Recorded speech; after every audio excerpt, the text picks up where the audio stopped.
Welcome, everyone. Thank you so much for joining us today.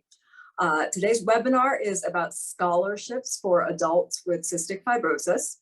And can we please get the captioning on the webinar? I just realized that I didn't ask about that in our practice session. I think we had it on and then it turned off. Can we just verify that we've got our captioning going? Because I wouldn't want anybody to miss out. Yes, I'll work on that if you want to. You can wait or keep talking, whichever one works for you. I'll give everyone a moment.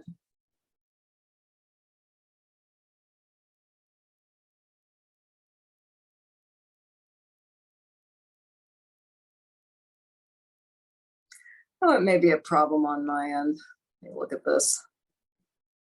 The captions are turned on from what I can see. They sure are. Well, when in doubt, check the accessibility, right? So thanks for being with us, everybody. Today's webinar is about scholarships for adults with cystic fibrosis. We're going to introduce our arts and higher education funding mechanisms that we offer through USAFA. I'm Dr. Xan Nowakowski. I am our chair of scholarships at USAFA, as well as a member of the board of directors. My pronouns are they, them, and theirs. And I work in higher education. I have taught medical school for most of my career, and I also teach undergraduate and graduate students in various health-related and social science professions. So I do a lot of mentorship of students who are seeking scholarships, a lot of support of students who are seeking scholarships at various stages of education.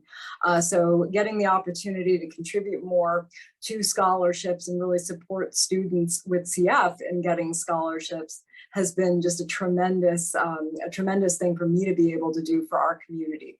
I'm 38 years old. I have CF. I'm part of the final 10% that do not have a highly effective modulator available for our genetic profile. And I've been fortunate to be able to do a variety of different educational activities in my own career. It takes a few degrees to do what I do. So I have a PhD, a couple of master's degrees, and of course I also did an undergraduate degree before I did any of that.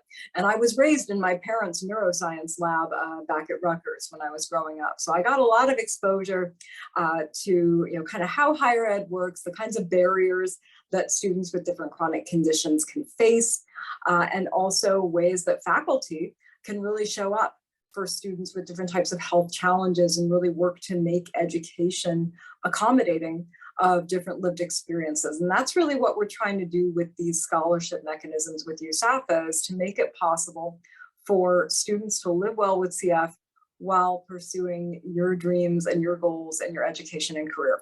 So we are very fortunate to have with us today two previous recipients of our scholarships. We have Rowan O'Brien, who was one of our arts scholarships recipients, and Jacob Greene, one of our higher education scholarships recipients. We'll introduce them formally a little bit later and give them some time to speak about their own experiences with our scholarships. But first, let me give you a little bit of background on our different scholarship mechanisms and give you the basics of the eligibility criteria and how to apply, because we do have both applications open for the new academic year.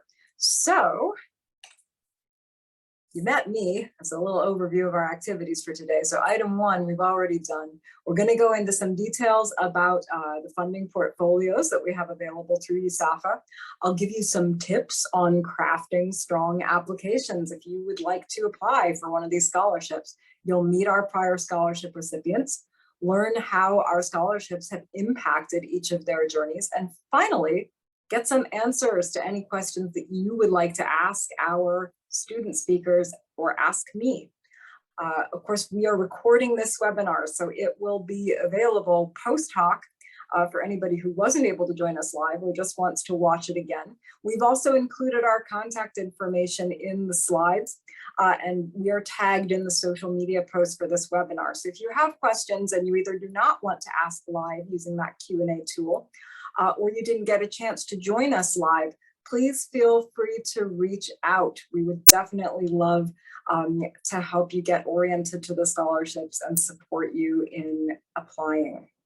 So just a little bit about me. I should have introduced myself on the me slide, I suppose, but I've got my social media information is here at the bottom.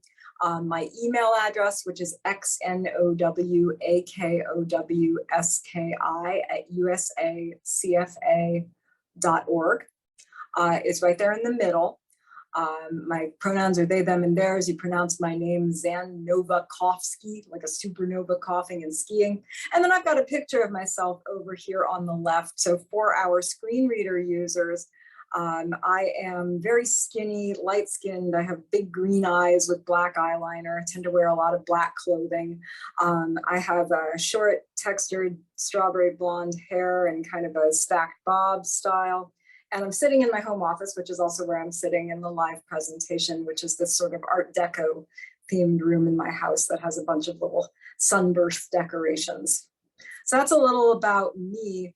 And then if you're interested in any of my social media accounts, I will tell you, as far as I know, I'm the only Xan Nowakowski on the social media platforms that I've been on. So if you just type in my first name, Xan, and then my last name, Nowakowski, you're gonna find me. I'm pretty easy to find. So a little bit about why we provide scholarships with USAFA. We know, as people living with CF and aging with CF, that CF impacts our learning journeys in a variety of ways. And those of us in the adult community who are living a little bit more autonomously face some significant financial constraints, even if we have good jobs. The statistics about how we get our healthcare in the CF community, what our income resources look like relative to general population, things like food insecurity, transit insecurity, these remain major issues for us, even in the age of much more effective treatments and greater longevity for our community. Continuing our studies after high school, so after our compulsory education, really makes a difference in terms of the career options that are available to us and our ability to work in accessible occupations. That's been certainly a big issue for a lot of people during the pandemic, but this is something that we as people with cystic fibrosis have really always faced, is that question of, how do I follow my dreams professionally in a way that's safe for me? That was a big guiding factor for me personally in the choice to go into health-related research, evaluation, and education instead of trying to become a direct clinical care provider. There are certain occupations in the clinical sciences that probably would have been fairly safe for me. But working, say, in a hospital setting probably would have been pretty dangerous and would have exposed me to a lot more pulmonary infections and exacerbations and other things that really could have shortened my life and compressed my quality of life as well. And we really have the attitude at USAFA that education is a fundamental human right. Not only does it help us live better with our own experiences and really translate those experiences into ways of giving back to community, but it's something that we should be able to access, no matter what our individual background or our individual history with the disease looks like. So these scholarship programs are our way of making education more equitably accessible for people in the CF community, and really giving people with CF the chance to connect with other folks with the disease who have gone on a similar journey in higher education and have maybe faced some similar challenges. I often will write letters of recommendation, for example, for students with CF whom I've mentored, because as a faculty member with CF, I can speak to things like a quote gap in your resume in a way that's different because of my firsthand understanding of the disease and what it is to be a working professional in higher education with this disease. So we really hope through these programs to get students connected with mentorship opportunities and support opportunities that go beyond the money. But of course, the money is a big factor too. So let's get into that a little and see what's available in each of these portfolios. So first, our art scholarship. This scholarship is for anyone seeking a degree in any type of creative arts. So it could be visual arts, could be performing arts, it could be things like graphic design or architecture, we get applications from students in a variety of different disciplines. And it's always really dynamic reviewing these applications every year to see what students are doing in your education and what you're looking to do specifically with your scholarship money. Every year for arts, we give out one scholarship of $5,000. And for this scholarship, we need you to submit basic documentation of things like your CF diagnosis, your enrollment in an academic program, your transcript, things like that, as well as some essays where you discuss your personal lived experience with CF, your educational journey, and what the scholarship would enable you to do. And then you also submit a creative portfolio to us. And this is really the most exciting part of the review process for arts, is seeing what all of you are working on. That's where you give us samples of your creative work and really show us what makes you distinct as a creative artist. I've got our website linked on the slide here. So if you're downloading the slides after the webinar, you can click right through. You can also access the information page for the Arts Scholarship on the main page of our USAPA website. There's a little box in the upper right of the map of the website where you can get information about the Arts Scholarship and the Higher Ed Scholarship through those direct links. Notice the deadline for academic year 2023 to 2024 is April 30th of 2023. So you've still got a while. You've got a few months to get those applications and your portfolio together. And you'll hear from our speakers when they come on screen about how they approached crafting their applications. You'll hear from Rowan about her arts application and specifically get some insight into how our students went about crafting their essays and portfolios and what people gave them input and what kind of input in that process. Next, we've got our higher education scholarship, and this was established in memory of Lauren Melissa Kelly. Our director, Andrea Eisenman, was instrumental in setting up this scholarship and has really had a very active role in promoting it over the years. For higher ed, this scholarship is for anyone seeking a degree or a certification, and we give out 2 scholarships of $2,500 each yearly. So there are 2 different winners, and each of them gets $2,500. There's no portfolio for this funding mechanism, just documentation, and then the 4 essays. The questions are a little bit different for the essays here versus for arts because we're asking you more about your broader goals for your education and career rather than about the thesis of your creative work and how your journey with CF has impacted it. So you'll see some of the same questions, some different questions, and we do have students who've applied for both scholarships who have familiarity with both of the application packages. You've also got a little more time if you're thinking about going for the higher ed scholarship. That deadline for academic year 2023 to 2024 is June 30th of 2023. So you've got over 6 months to get your materials together. And then we review in midsummer and make sure that we get those disbursements out right ahead of the fall semester as folks are registering for courses. A few tips for crafting a strong application. We do have a pretty competitive pool of applicants each year, which of course is what we want. It's fantastic to see more folks with CF thriving in higher education and really doing different things with your education and training, doing different things in the world and doing different things in the community. Make sure, and again, I'm a professor, so this is something I'm always telling my students, make sure you answer each of the individual question prompts. So there's 4 essays, right, in each of these portfolios, but each essay asks you several questions. Make sure that when we board members are reading your application essays, that we can kind of check off in our heads, did they tell us about their volunteer work in the CF community? Did they tell us, what they're going to be studying in school? Did they tell us what they think they might do with their degree after they finish school? So make sure that each time there's a question that we ask you, in those essay guidance prompts, answer it. Read over your own essays and make sure that in your own head, you can check off, yes, I answered each of these questions. There's a specific answer in there for each of the things that the board would like to know about me. And when you are telling us something about you, give us an example. So you might say that you've done a lot of volunteer work with your local chapter of the Cystic Fibrosis Foundation, for example. Great, we definitely want to know about that. But tell us about some of the specific activities that you volunteered with. Tell us what you did as a volunteer. Did you help organize a Great Strides Walk?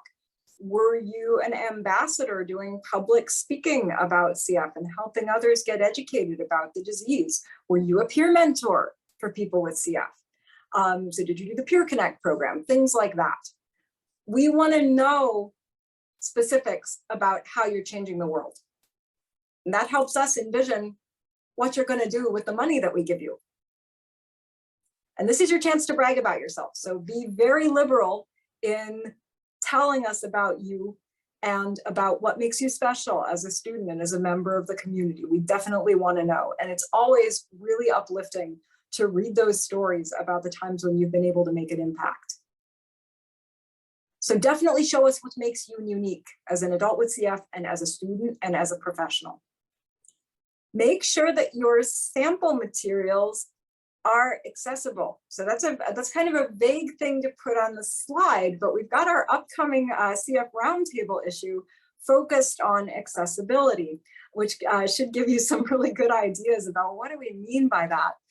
To the extent possible, when you're sharing things like images with us, please use alt text so that board members who may use screen readers or other types of assistive technology can get a quick description of the image that you're giving us if we do not process it visually. Make sure that if you are submitting a video of yourself performing, please make sure there's a clear image of you. Please try to send us a video file directly, or if that's not working, upload your video to YouTube and send us a link. There are definitely students who have submitted a performing arts or music portfolio that's all uploaded to YouTube, where we just have a clickable link and we watch it on YouTube. That's great. Whatever format works for you is fine, but we got to be able to actually understand what's going on. So we had one time where somebody sent in a video of a dance performance, and the video was so blurry and pixelated that it was almost impossible to make out what was going on. We did eventually resolve this by reaching out to the candidate and getting their video a different way. But we definitely want to be able to understand meaningfully what makes you special as an artist if you're submitting a portfolio. And as a student when we're reading your essays. Definitely, and I do this myself. I mean, I'm an associate professor. I've been in my career path for quite a while. I still read over drafts out loud, or at least a portion of my draft out loud, to get a sense of the flow. It helps you catch things like typos and little grammar fixes that you want to make. You can also read in your head, just sort of read slowly over your own draft, maybe mark it up if you've got a physical copy. Each person has a different process. I will also note, please write in your own authentic voice. We want to make sure that you're taking ample time to read over your essay drafts to make sure you told us what you want to tell us and that we can understand what you meant. So not just leaving, fragments of sentences unfinished or things like that, but absolutely, for example, if you speak African-American English, and that's the primary form of English that you speak and the primary form of English that you write in, please use African-American English in your essays. We don't want to whitewash or class wash the way that anybody communicates with us in applications. And in fact, one of the most important things that we hope to do with these scholarships over time is really address some of those sweeping injustices and who gets to go to college, who gets to go to graduate school. Going back to that idea that education is a human right. So the more that we get a sense of who you are authentically from your essays, the better. Just make sure that you finish your sentences. Make sure that everything you've said is clear to you. And this also goes if you grew up speaking languages other than English at home and you feel like you're more proficient in non-English languages. We're still going to want to see, English language essays for your application, but please feel free to share with us about what languages you speak.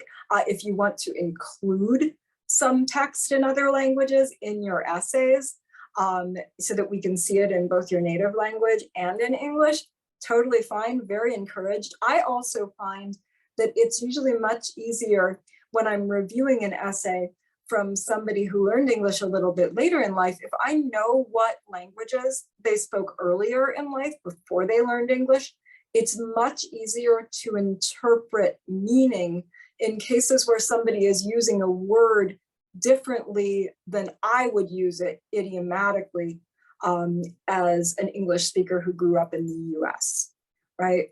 So the more that we know about your background, the better, because that really helps us interpret your application in a way that is authentic to you. I definitely encourage you, whether it's about spoken English or whether it's about other aspects of your writing, get feedback from your mentors on your essay drafts. And definitely feel free to reach out to those of us who are on the committee. I'm always happy to answer questions for you as you're crafting your essays. And get feedback from peer mentors as well as faculty members and other folks who are senior to you in your profession. Get their insights on what you're writing. Get feedback from folks who share all of your languages if you can. That can be really helpful.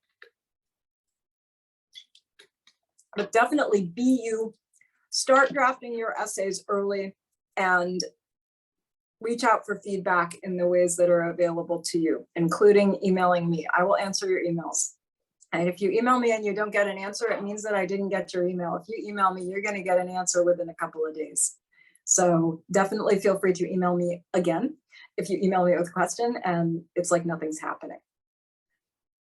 You'll also hear quite a bit from our two student speakers in just a few minutes about how to craft successful essays.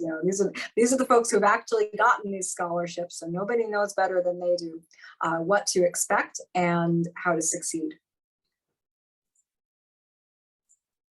So with that, our first scholarship winner is Rowan O'Brien, who won our art scholarship in academic year 2021 to 2022. So Rowan, please turn on your camera and your microphone and tell us about you. Hi, my name is Rowan O'Brien. My pronouns are she, her, hers. You pronounce my name Rowan O'Brien. My email is o'brien4@g.ucla.edu. You can find me on Instagram at row.1. My visual description is I have pale skin and blonde hair, blue eyes, and I'm wearing a nasal cannula with oxygen. I have bleached eyebrows. I'm wearing a green sweater and my background is blurred.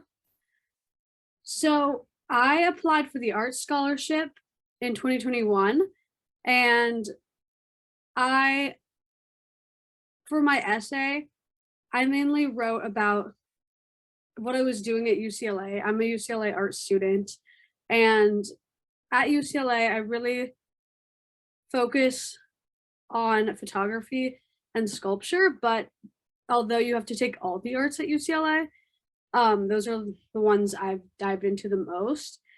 And when I did art in high school, it was very it was art, but it wasn't about myself. But then when I came to UCLA and I started taking these in-depth studio classes as well as a disability studies minor, I started making art about my cystic fibrosis and about my identity being disabled or chronically ill. So I've taken photographs of self-portraits of myself in the hospital or in the studio, but with all my tubing. I've done sculptures using my medical supplies. I've what am I saying? Sorry. Oh, I've done a painting that was like based on the art and decorations you see at like the children's hospitals or pediatric hospitals in general. I decided I wanted to apply to the art scholarship because it was the start of the pandemic and my family was really struggling with finances themselves. And previously they helped me with paying tuition, but because of the pandemic, I had to start being responsible for paying it myself. So I wanted to apply to the scholarship for that, but also because being an art student at UCLA, on top of your tuition, you need to take, you have to pay art lab fees, which are usually like $50 to $100 to use the studio space. And sometimes on top of that, you have to have even more money to create your own piece. So the scholarship really helps me be able to spend money on like art supplies without stressing about it. Yeah. I'm trying to think if there's anything else in terms of like applying to the scholarship. I just wrote, like, I answered the questions. My technique was like I copy and pasted the questions onto a blank Google Doc, and like I made sure to write the prompt for each question out so I could keep seeing it. And then I kind of just like, without even thinking, just wrote as much as I could for each question, try to make sure I answered everything. And then I would go back slowly and revise until I got to the point where I liked it. And I had my sister who was already graduated college, and she really helped me, and my cousin who already graduated college. So I really relied on like my family and friends who are good at writing to review my essay and help me out with grammar. And yeah, that's good. All right, terrific. Thank you, Rowan. And we really appreciate you going into those details about your approach for writing your essays. So let's hear next from Jacob Greene, our winner for the Higher Education Scholarship in academic year 2022 to 2023. So Jacob, if you could get your video and mic up, the floor is yours. Awesome, thank you. Hi everyone, my name is Jacob Greene. I use he, him pronouns. For non-pronunciation, yeah, Jacob, like, well, Jacob and Greene, like the color. My email is jacob.greene@ucsf.edu, and my social media handles, Facebook, jacob.j.greene1, and Instagram, greene.jacob. And for LinkedIn, if people want to find me on LinkedIn, is at jacob-greene-584-135-133. And then for image description, I'm a tall, thin white male with like brown/blonde hair, kind of sporting a little bit of a facial hair / beard going on, and I'm wearing a black jacket and a white shirt, and my background is fuzzed out. Yeah, so I applied and received the scholarship for the higher ed scholarship for 22 to 23. A little bit of background about me: I graduated from college in 2021. I went to Stanford, got my undergraduate degree in biology, and then I took a gap year to work at Genentech. It's a drug company in South San Francisco, and the CF community is connected to it because they're the creators and producers of Pulmozyme. And I'm currently a first-year medical student at the University of California, San Francisco, or UCSF, where I'm going to school right now. I guess my thoughts on the scholarship, I mean, having received the scholarship is a fantastic blessing. So the AAMC, which is kind of the medical school association, they have data that they collect every year on the average indebtedness of medical school graduates. And on average, people who graduate from 4-year MD schools in the US come out with about $200,000 worth of student loans, which is a lot of money. And I mean, this is a problem because it influences the specialties that people go into. Physicians generally are fairly well compensated. However, that compensation is not equal across all types of specialties. So surgeons, dermatologists make a lot of money, and unfortunately primary care physicians, so family medicine, general internal medicine physicians, they generally don't make nearly as much money as their higher paying specialists do.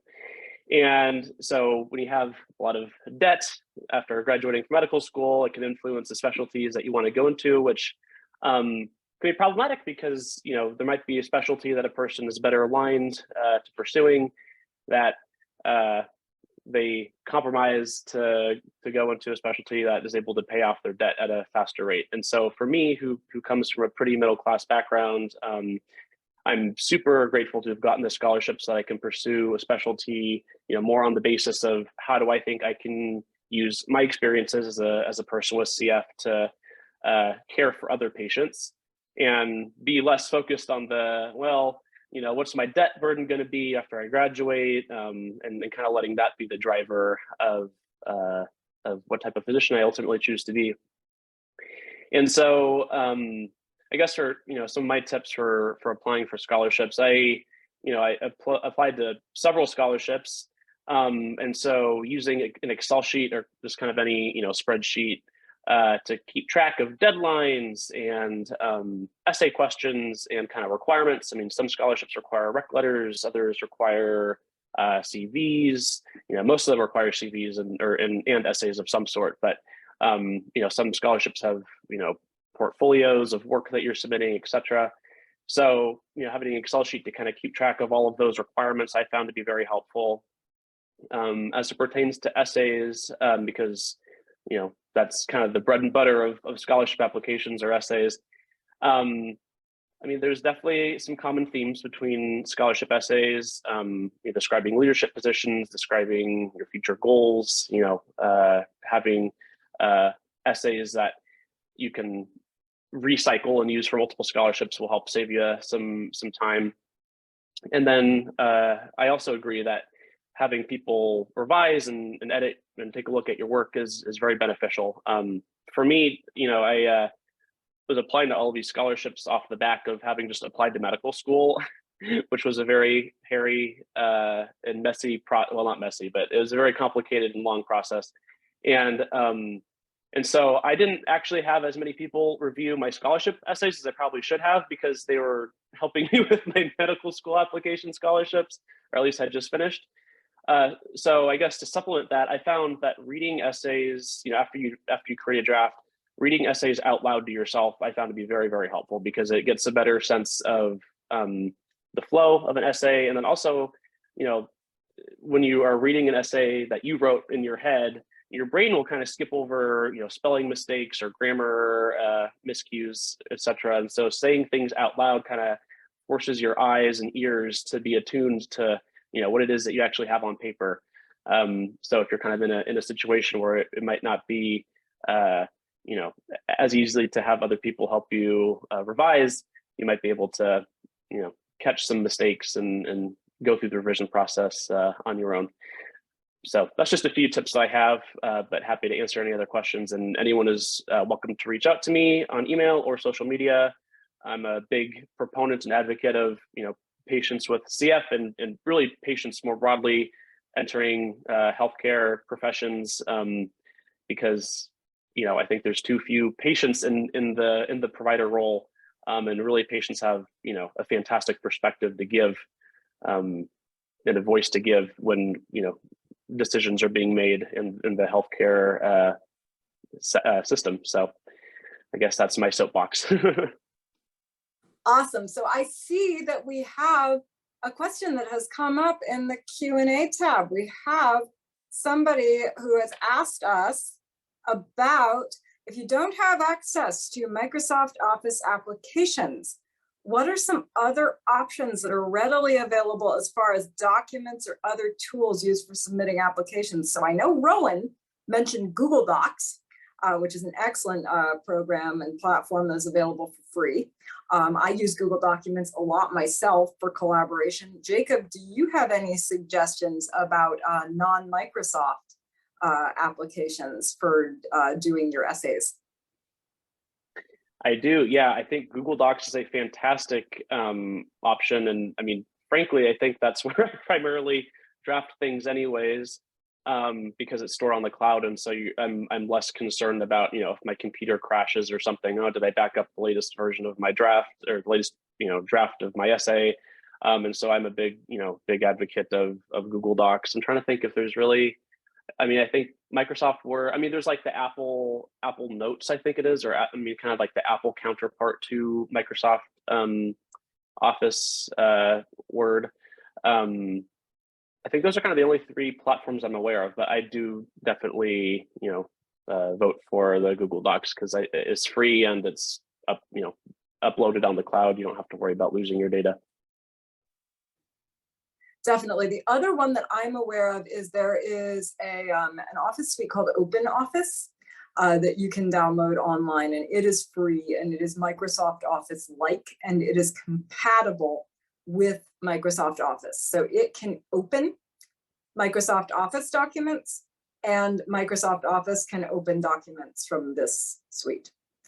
So let me just show our Q&A slide real quick. I love that folks just jumped right in and started asking us questions. It's exactly what we want. And I've also got some questions that I can pose for our speakers, but let's go ahead and have our speakers both turn your cameras back on, and in just a minute, we'll go on the mics. As we are hearing from our speakers, folks in the audience, please think about what you still want to hear from our previous winners. And how we can help you succeed with your own education goals and maybe your applications to some of these programs. So at this point, I'm going to stop the PowerPoint. We can always get it back up if we need to, but this is going to bring all of our heads into large relief. Maybe now people can see my nose rings, right? Trying to figure out what to include in my visual description. You should be able to have all of us on your screen so that we can all kind of collaborate in answering your questions. So let me check my Q&A box and see if we've got anything else that's coming. Oh, we do have another question. Jordan Plum has asked us, how far in advance did you start working on your application? So Rowan and Jacob, take us away. That one is all you. Rowan, do you want to start? Okay. I'm not totally sure how long I took, but I know that I'm kind of a slow worker and it takes me a while to craft an entire application. So I would say at least a couple of months in advance I started my application, because the questions are dense. There's like a lot of parts to each question. And then if you have to do a portfolio on top of that, you want to make sure all your work is like photographed well and uploaded to your portfolio or your website like the way you want it. And it definitely takes some time, especially if you have to add alt text and all that. So I would definitely work on it as soon as you can if you're applying. Yeah, I agree. I mean, I think for the higher ed scholarship, there's no portfolio, so kind of you're only working with essays. And I mean, I think there's no too early to start. I mean, I do think definitely at the very least giving yourself a couple of weeks to draft and revise is definitely doable if you're short on time. But the more time you have, you may as well take advantage of it, because there are several months between now and deadlines, and getting friends, family members, mentors to get eyeballs on your essay to have their thoughts and opinions on it is definitely beneficial. But I mean, for me, it probably took me a couple of weeks to draft. Like I mentioned, I mean, I was applying to schools and scholarships kind of all is the past year from an application standpoint has been kind of a blur. And so I was in such a rhythm with things, I was able to crank them out pretty quickly. But yeah, a few weeks to a few months, I think, is a good timeline.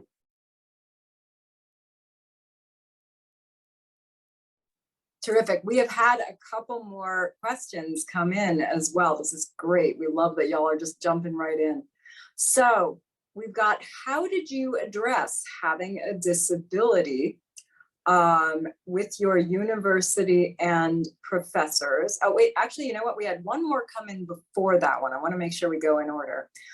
So be thinking about that one, but we also got one that says, how, if at all, did your CF diagnosis influence your chosen career path? So maybe let's start with that one, and then we'll go on to how you addressed having a disability. And then we also have one about anything you wish you knew to ask about when you were in school. These were great questions. So for y'all, how did your CF diagnosis influence your chosen path? Okay. For me, I think my CF diagnosis really helps me in my educational path, because it allowed me to have a disability studies minor, because I really didn't even know before that cystic fibrosis could be something I could identify with. I always viewed it very medically as like just a disease that I have, and not like an identity / community I could be a part of. So taking a disability studies minor and like learning about the culture of disability really helped me realize that I want to focus on disability in my career path, whether that be through art, because I also love art and I want to continue with that. So I know that I want to like give back to the community through art, or through like community like coming together. But I recently did an internship with this place called Second Quarters, and they are a group of disabled artists that do like mutual aid work and workshops. Like recently they did an event on like a safe space for people to talk about like the pandemic and issues that they have with the pandemic, since like in society we've kind of pushed that aside, so because it's been like 2 years since the start of the pandemic, and I really like being part of that, so it made me feel inspired to do something like that in my career path. Yeah. Thank you, Rowan, for sharing. Yeah, having CF has influenced my career path a lot. You know, I guess the connection between CF and wanting to be a physician maybe not need a whole lot of elaborating, but you know, my life, I mean, I wouldn't be alive today if it weren't for medicine and my physicians and nurses and, you know, everyone that's part of the care team, and kind of having those experiences. And fortunately I'm healthy, and so wanting to kind of give that gift back to other patients has been very much influenced by my experiences with CF. I don't identify currently as disabled. I mean, I obviously do have a chronic illness, but my health is at a point where I have not experienced any limitations physically pursuing what I want to pursue. And so I guess from that aspect, maybe I can't speak to it as well as others could, but certainly from the chronic illness standpoint, I think that, you know, and like I mentioned earlier, I'm a big proponent of people with chronic illnesses and disabilities, and really any sort of medical condition to pursue, if they want to be a healthcare provider or healthcare professional, because they have a very fantastic and important vantage point. And I think that, you know, being able to, all representation is important, including representation of the patient perspective in the healthcare setting. And so I think that perspective can help improve patient care and improve healthcare more generally. And I'll keep my own answer very short here. I really believe very much in what a student of mine said to me a few years ago, which is that, Xan, you're a footnote in our textbooks, but when we meet you, an entire world opens up. The perspective that I'm able to give to my clinical profession students and to my health research profession students, as a person who's living with a chronic condition, a progressive disease that impacts so many different things in my life, both within and beyond my healthcare, is irreplaceable. And it's really shown me the value of giving students the opportunity to learn from people with direct lived experience. And each of us in the adult community really does that in our own unique ways. And that's one of the most satisfying things about reviewing these applications, is seeing how each of you is taking your journey with CF and using that in your practice. So, next question. How did you address having a disability? And I would say also more broadly, having a chronic illness, irrespective of the specific experience of disability at a given point in time, with your university and your professors?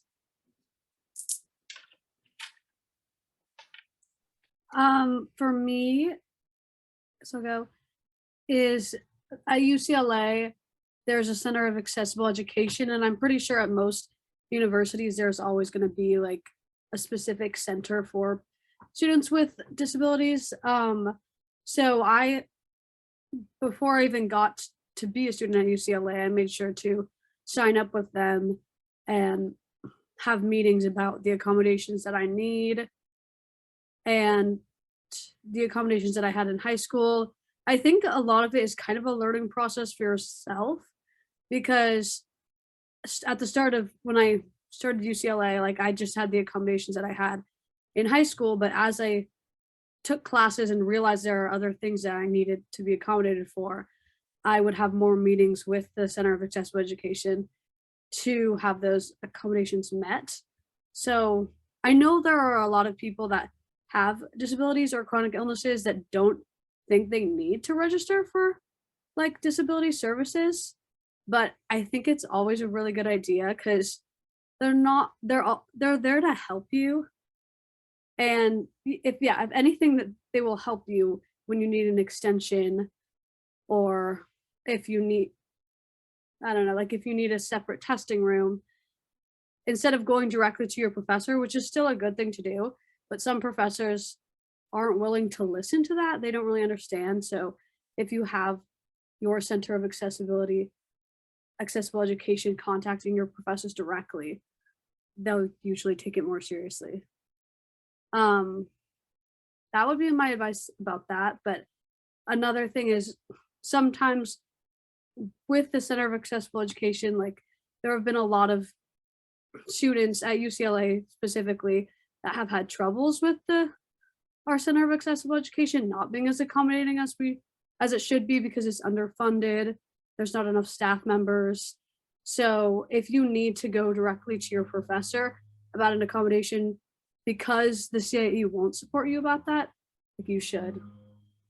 And the other thing I'm going to say is, if your school has a disability like group outside of the Center of Education, like we have the Disability Student Union, and we get together to talk about the CIE and the problems we have with it, so that we can bring it up as a group instead of like feeling like it's an individualized problem. We can get together and like talk about the changes that need to be made, and also just have a community. Yeah. Totally agree with you, Rowan. In college, I had a letter with at Stanford's Office of Accessible Education, OAE, and I guess I'll say first off, like I'm happy to share that if anybody emails me wanting, a copy of it. I don't know, just because from like the specifics that I had in my letter, which I think is so. I mean, the university systems, regardless of where you're at, tend to be pretty bureaucratic, and at the end of the day, you want to make sure that you're protected. I think hopefully most professors are, and in my experience, this is true. Most professors try to be accommodating. There are some that are not, but it's always important to have your rear end covered in the event of an exacerbation or something. And so specifically what I had in my accommodations was the ability to make up exams if I was sick, the ability to not have attendance count against me in grades if I had doctor's appointments or if I had an exacerbation or something, and then also to get extensions for assignments. And thankfully, I didn't have to use my my OAE letter more than a couple of times, if I remember right. But it's always good to have, and you never want to be in a situation where you don't have that and need it, because then you kind of get in a sticky situation. Briefly, with medical school, because I think education in medical school is a lot different than in undergrad, and I won't spend too much time on this just because it's a lot like narrower of it doesn't hit as many people as college might, but especially with like clinical rotations, kind of having some protections to where if there's a patient that has especially with CF patients, right? CF patients aren't supposed to be within 6 feet of one another. If there's a CF patient that has Burkholderia cepacia or some sort of bacteria that is a very health threat to me, and conversely, I don't want to make patients more sick, kind of having those protections in place to where if there's a patient that it's not in the best interest of the patient or my health, I'm not responsible for caring for that patient, while also maintaining the quality of my own medical education. And so that's maybe a little bit finer of more nuance than with college, where you can kind of have these blanket protections in place. But if anybody has any questions about that, I'm also happy to address those kind of offline if people email me. Absolutely, and I will add to the excellent suggestions that Jacob and Rowan provided. I actually do consults for schools, everything from preschools and K through 12 up through different higher education settings, about how to safely manage it when there's multiple people with the CF diagnosis, active CF in the same setting. And this applies whether it's to students and potential patients. It's 2022. Telehealth is absolutely a thing now and has gotten much more widespread during the pandemic. I don't think that there would be a situation where a clinical profession student, and I say this as someone who teaches medical school and works intensively with students who are on their clinical rotations, because I'm at one of our clinical campuses in Orlando. There shouldn't be a situation where you can't make a contribution. Your contribution might have to look a little different in order for you to be safe and for the other person to be safe. But in terms of whether or not you can be accommodated, whether or not you can participate, yes, you can. I also had a disability accommodation letter when I was in graduate school at FSU, and I had it because my department chair very wisely told me, Xan, you should get the documentation. You're never going to have a problem with our department. We are never going to put barriers in front of you to doing what you came here to do. We're going to support you every step of the way. But if by chance something goes wrong, not just in the department, but anywhere at the university, because I worked for FSU too. I worked full-time for the medical school while I was doing my PhD in the sociology department. I was a research project manager. He said, having that letter gives you standing. It gives you legal standing. It's documented that if somebody denied you an accommodation, they violated the ADA, and that's a very serious matter. And CF is ADA protected. That was very wise advice. The most important accommodation that I had in my letter, because again, we're all a little different, was the ability to type my exams. I had the letter because the first semester that I was in my PhD program, the progressive problems that I'd had with handwriting, more than a few words at a time, had gotten so bad that I walked out of an exam with my hand functionally useless for about a month afterwards. And I was very scared that I wasn't going to be able to get my PhD because of this, because it's such an ableist world. And my department chair put those concerns to rest and said, no, it's on the university to show up for you. You go get your documentation and you can have that peace of mind. I think Rowan has something to add, and then we'll go on to our last question. I just remember Beth mentioned this earlier, but with my housing situation at UCLA, I had a single accessible dorm, and I got that through, again, working with the Center of Accessible Education, getting a letter from my doctor saying why I need a single room, and it's usually with CF because you don't want to be exposed to somebody's germs, even if they don't have CF. And also, like for me, more specifically, I was really like, I feel like doing meds, especially if you have oxygen, and like I had a pump, like a feeding tube pump, and I was also on IV antibiotics my first year of college. Like that's all very private to me. And it feels weird that having another roommate right there, like would see that. Plus everything makes so much noise, like your nebulizer, your vest, all of that stuff is like really disruptive. So having a single really helps me with that. Yeah. Absolutely. And this is a great illustration of how we're all so different in our unique experiences with the disease, and how the most important accommodations for each of us may not be the ones that are the most obvious. Like a lot of people wouldn't think, oh, this extensive vascular damage in this person's hands is a consequence of the disease. I have horrible vascular involvement. I don't need to do nearly as much intensive hours of breathing treatments every day like some of my age peers do. But I mean, this is a killer for education if I can't use my hands and the bathroom access. I got the life's trade-off of horrible GI issues for comparatively better lungs, and that can be a big one because sometimes I've only got a few seconds. All right, we've got one question left, which is perfect because we only have a few minutes left. Is there anything you wish you had known to ask for when you were in school?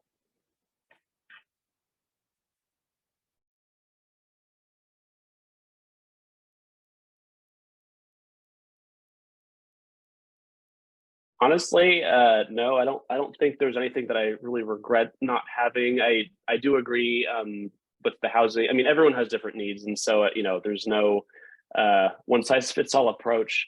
But I do think kind of being aware of your own, and take some introspection, kind of being aware of your own living habits, especially if you've never lived on your own before starting college. Do I want to have a roommate? Do I not want to have a roommate? Is my health and breathing treatments and stuff, is it something I'm comfortable doing in front of other people, or is it something I want to do, in the privacy of my own room, or having bathrooms, etc. I think taking the time to be introspective about it, and is something that I'm very grateful that I did when I was a senior in high school applying to college, because I think if you don't know that aspect of yourself, which is hard if you've never lived by yourself before, or lived outside of your parents' house or guardian's house, I would definitely recommend taking some time to think about that, because it can be a big deal, the living environment, especially that first year of college. That's what I would recommend. Terrific. And what about you, Rowan? What do you wish you'd known? I definitely agree with Jacob on that part, like knowing I hadn't lived with myself, but I noticed about myself was I was really messy because I knew no one else was going to be there. But I'm still really glad I had that single because of how sick I was. It would have been too much to put on somebody else. And maybe it's because I grew up with like a sister and I had a shared space, but I really wanted my own room anyways. I know some people they feel like they're going to miss out on a social aspect, but that wasn't something I was thinking because I had friends at my university. So the privacy really helps me. But one thing that I struggled with accommodations is I actually have hearing loss because of an antibiotic that I got in 2018 because of my lung infection. So it left me with pretty significant hearing loss. And that's not an accommodation that I had to deal with in high school. So when I got to college, I had no idea how to accommodate for it. And the Center of Accessible Education told me to use like Otter Notes, but that's like a really automatic website that's it's not very good. And it took me a while of like complaining to the Center of Accessible Education that I don't understand what's going on in my classes, that I'm very confused and behind, for them to finally offer me live captioning and like have captioners in my classes. And it was mainly because of the pandemic over Zoom. If I had a teacher who was soft-spoken or had an accent, like the captions that automatically came with Zoom or whatever culture or whatever, like were not picking up on what they were saying. So they gave me live captions. So, but it took a lot of me really being my own advocate and like constantly saying what wasn't working for me for them to finally give me that accommodation. So you just have to be persistent about everything. Yeah. So that is a great message to kind of take us into winter as we're at the end of our hour together today, is that accessibility is very individual in education as in anything else. And there is no one size fits all, and it may take a few tries to really get in a good groove. So definitely feel empowered and know that faculty should have your back in advocating for yourself continuously, not just that initial visit to the Accessibility Center, but really checking in and saying what's working and what still needs adjustment, because you're going to learn as you go through that process. And of course, CF is progressive.